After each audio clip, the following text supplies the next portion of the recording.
మనుషులు కూడా మన మారు మనసు పొందక ముందు జీవితాన్ని చూసుంటారే, మన పాపిష్టి జీవితాన్ని చూసుంటారే. వాళ్ళు తర్వాత మనం మారినా నమ్మరు. నమ్మకుండా మనల్ని అపరాధులు అంటానే ఉంటారు, మనల్ని చీత్కరిస్తానే ఉంటారు. మనుషులు కదా, ఓ పట్టాన్ని మర్చిపోరు.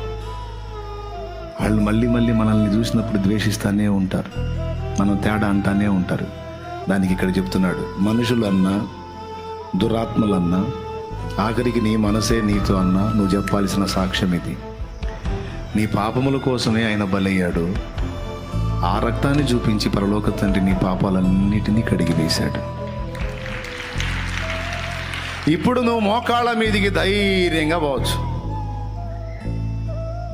నానా అనుకుంటా పోవచ్చు. నువ్వు అంతే, ఒక్క మాట అడిగేసే, ఇంకా గొడవే ఉండదు. అటు పక్కన చేరి నువ్వు పనికిరావు, నువ్వు ఇట్లా, నీలో ఈ తప్పులు ఉన్నాయి, ఈ లోపాలు ఉన్నాయి, ఈ పాపాలు ఉన్నాయంటే నువ్వు గట్టిగా చెప్పు, తండ్రి ఇదిగో నేను ఫలానా విషయంలో నీకు అభ్యంతరకరంగా నడుచుకున్నాను, నీ ప్రేమను చులకనగా తీసుకొని ఇలా బుద్ధిహీనంగా ప్రవర్తించాను, నన్ను క్షమించు తండ్రి. నేను ఈ విషయాలు ఇలా ఉండకూడదు, నాకు తెలుసు, నేను మార్చుకుంటాను, నన్ను బలపరచు.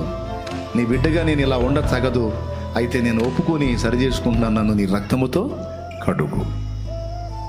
నేను వాటిని జయించి బ్రతుకున్నట్లు నీ బలము, నీ శక్తి, నీ పరిశుద్ధాత్మ ప్రభావము నాకివ్వు.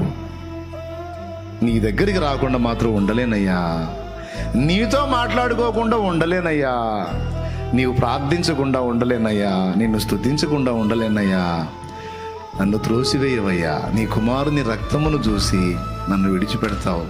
ఆ రక్తమును బట్టి, ఆ కృపను బట్టి ధైర్యం చేశానయ్యా నీ దగ్గరికి రావడానికి తండ్రి అని.